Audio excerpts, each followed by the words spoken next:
কলম্বিয়ার উত্তর পূর্বাঞ্চলে ভেনেজুয়েলা সীমান্তের কাছে দুর্গম পাহাড়ি অঞ্চলে আছড়ে পড়েছে সরকারি উড়োজাহাজ সংস্থা সাতেনার একটি ছোট্ট যাত্রীবাহী বিমান।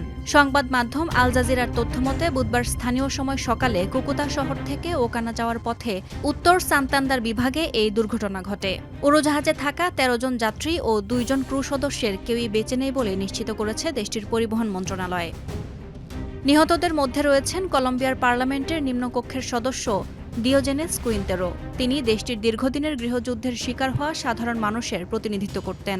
এছাড়া উড়োজাহাজে ছিলেন আগামী নির্বাচনে একই আসনের আরেক প্রার্থী কার্লোস সালসেদো সালাজার। তাদের এই অকাল মৃত্যুতে দেশজুড়ে শোকের ছায়া নেমে এসেছে। শোক প্রকাশ করেছেন প্রেসিডেন্ট গোস্তাভো পেট্রো। উড়োজাহাজটি ওকানা বিমানবন্দরে অবতরণের মাত্র ১১ মিনিট আগে হঠাৎ উচ্চতা হারিয়ে রাডার থেকে বিচ্ছিন্ন হয়ে যায়। দুর্ঘটনাস্থল কুরাসিকার একটি পাহাড়ি এলাকা যা ঘন জঙ্গলে ঘেরা।